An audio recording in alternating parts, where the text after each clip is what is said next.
The government wants your money, and they're going to get it in any way they can. What's happened, a mindset has been created in governments across the United States, from local, state, federal, whatever type of government entities exist.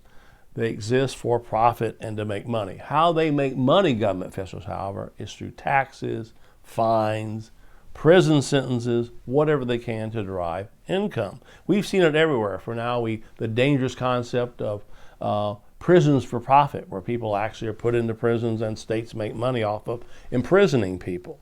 The latest profit angle by governments across the United States is so-called truancy laws, where parents and children are fined and sometimes put into prison for merely being late to school.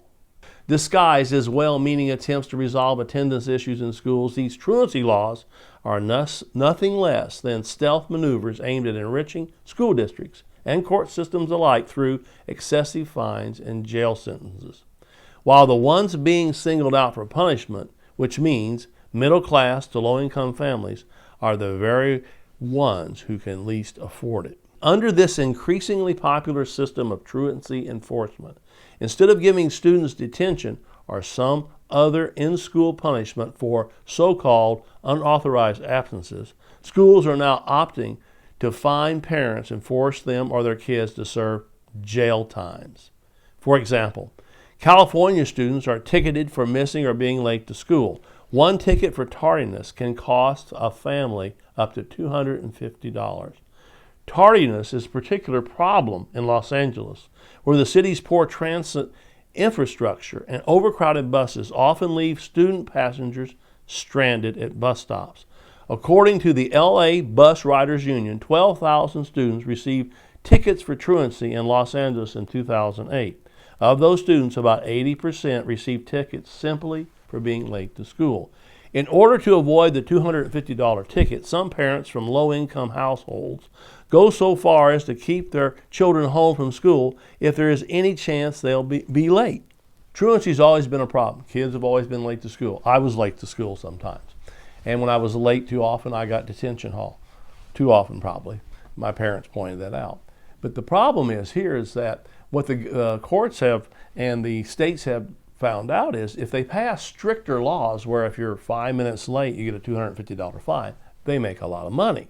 So what's happened is profit motives for the governmental bodies that are overbloated, probably have too many employees, too many laws, they're making a lot of money off of these particular incidences. But let me point out here, they're actually making the laws tougher and stricter, and the fines increase. Whereas a kid could be late 15 or 20 minutes sometimes in schools. Back when I was a kid, it wasn't considered a huge thing. Today, it's a violation of the law, a fine. And if you do it repeatedly, and repeatedly maybe twice, you get a jail sentence. Consider, for example, the case of Diane Tran, a 17-year-old honor student. She was sent to jail for 24 hours and forced to pay a $100 fine for breaking Texas's truancy laws, which define truancy as, and I'm quoting here, missing 3 full or partial days in a 4-week period or 10 days in 6 months. Tran, who had been helping support her family by working 2 jobs on top of her strenuous schoolwork, remember she's an honor student, was shown no mercy by the court. Unlike when I went to school, the teachers were considered friendly. There were no truancy laws where you got fined if you were late to school. My parents didn't serve jail time for me being late to school. There were no zero tolerance policies, which punishes you. For example, a case we're looking into right now, where a 3rd grader brought in a cupcake with a 1-inch toy soldier on top. He was thrown out of school for violating a zero tolerance policy against weapons. This is the craziness that's in school.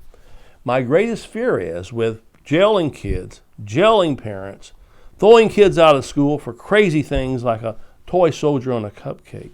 We're conditioning our children to live in a police state. There's a mind behind everything. There's a mind behind these truancy laws, behind zero tolerance laws. We need effective action to turn back these crazy things, or our children are going to be prisoners. They won't be wearing stripes. They're going to be prisoners in schools, and when they step out on the streets in the future, they're going to expect to be prisoners, and we're going to move into a police state.